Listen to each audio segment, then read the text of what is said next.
Okay, I'm not sure exactly. Oh, I gotta turn this volume off because otherwise it interferes. I'm not sure exactly where I left off on that last one. Last video. It ran for about 15 minutes apparently. Okay, I'm just gonna start at the beginning of the second page of my keynotes. This is the shorter one, so I should be able to get this done before the time runs out. Make it illegal to tax money, federal funds, or local government funds to support any election or caucus in which voting is restricted based upon party affiliation in any way. Any way. And pass federal law, excuse me, protecting any individual from having to disclose their political preferences or party affiliation or position with respect to any political candidate or political issue to any branch or agency of the government at any time, except as a personal choice to do so. In other words, we should never be compelled to do anything like declaring what political party we're supporting. Me, I don't support political parties. I support a better world. And if a political party can help make that happen, I'll be happy to help them help make it happen. So far, I don't see much work in that direction, but then most of our better parties are pretty much unknown because we've got two big heads on one big farce of a party that keeps winning all our elections because people keep voting for it to keep it out. Please, people, stop doing that! Okay. Where am I? And pass federal law protecting any individual from having disclosed... Okay, read that. Their political preferences, party affiliation, or position with respect to any political candidate. Oh, no, I didn't read that. Or political issue to any branch or agency of the government at any time. Yeah, that was what I read. Except as a personal choice. I thought it was an addition to it. Don't mind me. I got more on my mind right now than I even care to try to explain. You probably wouldn't be interested. This would, of course, not apply to actual votes made on behalf of political constituents by a politician acting in such a capacity. In other words, if a politician is voting in Congress or Senate, is this thing recording? Don't look like it. If a politician is voting in Senate or Congress on a referendum or something like that, that obviously should be an exception if we want to have transparency. The idea behind not having the people have to declare who they're voting for or why they're voting the way they're voting is to protect people from political persecution. Somebody chooses to be a politician, they're choosing to accept that way of life. Like I have chosen to go ahead and record this video in spite of the fact that I've recently been arrested for having messages on my clothing saying that the world needs to be a better place. And this connects back to many threats that I've had and things I've had done to me to try to silence me so that I can never have a voice in this country again to try to stop the bad from happening, because there are people out there who don't want it stopped. And you know what? This is why we occupy. So, if I seem like I'm a little riled up here, it's because I'm trying to teach people we need to be. Please. We can act calm, or we can let them see how serious this is. Learn from me. I'm begging you. Now, where was I? Right here. No need to decide on a party before time to vote. This is important. You know, when a person has to decide in advance which party they are going to support before they know which politicians those parties are going to support, that is as much as telling the person that they really don't have a choice who they get to vote for because, you know, somebody can do a bait and switch on them. Work to increase education of the people and transparency in government and do away with the Electoral College. This is something a lot of people would like to see done. By the way, I know my hair is a mess. It's fine. Let it be. Adjust the requirements for inclusion on a ballot to encourage more options and diversity. It should not be so terribly difficult to be on a ballot. Now, I'm not saying that we should reduce the restrictions to where we have a billion different names on the ballot, because that's just unreasonable. I don't think there'd be that many people trying to run anyway.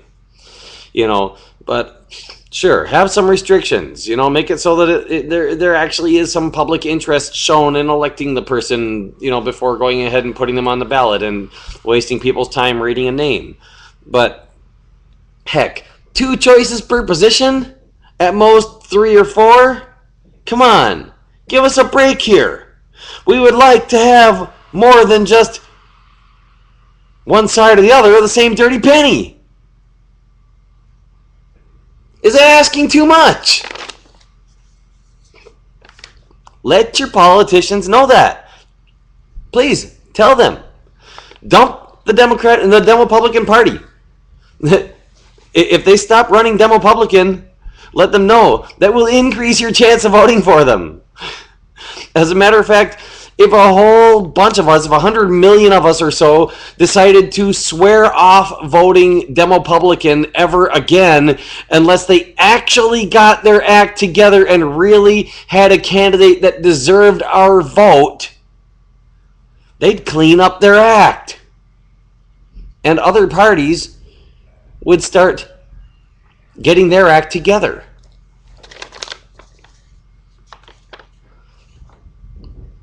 Okay. Adjust the requirements. Oh, I just said that. Adjust the requirements for inclusion in a ballot to encourage more options and diversity.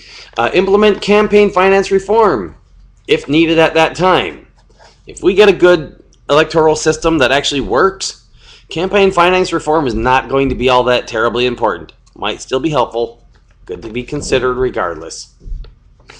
But seriously, if you could vote the way you think, if you could literally say, you know what, I'm against this candidate, and I'm really badly against this candidate, I'm absolutely against this candidate, I want this candidate, I'd love to have this candidate, and I'd tolerate this candidate. And have all of that counted as one vote. No runoff, just that's your vote. You have 100% toward this guy, 100% against this guy, 50% for this guy, 25% against this other guy. That's your vote. That's not multiple people's votes. That's not one person pretending to be several people. That is one person who's not living in the Stone Ages and knows how to communicate something a little more detailed than deer, arrow, stick figure.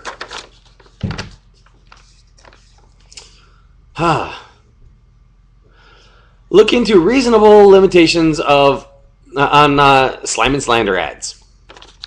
Probably not a bad thing. There again, if we had an electoral system where we could actually vote against people, slime and slander ads would be a whole lot less common. They wouldn't be doing much good because they would not guarantee that you vote for the person who published the slime and slander ad against the other person. Or, more to the point, they wouldn't guarantee that you would vote for any one particular person if you choose not to vote for the person being slammed and slandered. At most, they might make you choose to vote against that particular candidate, leaving all of the other choices still available instead of taking them away like slam and slander ads currently do by getting people to vote for someone they don't want. Okay, let's see. Enforce counting of write-in votes to a reasonable extent. Should be done. Again, it's about getting our full vote counted. Ensure that each voter is given a receipt with instructions on how to verify that their vote was counted accurately in the final results. Even if we're not keeping people's names on who voted for who, there should be a way a private key that an individual can use, like a serial number randomly generated or whatever, to be able to check and see that their particular vote was counted accurately. Every single vote matters. This is like money. We don't say, hey, just because money doesn't have your name on it when you give it to someone else, unless you wrote a check or used a credit card, that this anonymous money should not be counted. Yeah, you count it. You spend something, you should get what you paid for. You take the time to go and cast your vote, it should get counted. Let's see. Once our government is full of people-supported politicians, then the real work of government reform, legal reform, corporate reform, and more can begin to be implemented. The plans exist now. Many of them exist now, I should say. And they still need some work. But there are a lot of plans out there. By then, they should be worked out, and even better. And in more detail. And perhaps some of them will be in action by that time. Please, people, don't wait for those of us who have decided to take the risk and spend the time to make the difference. Help us, because it's your world too.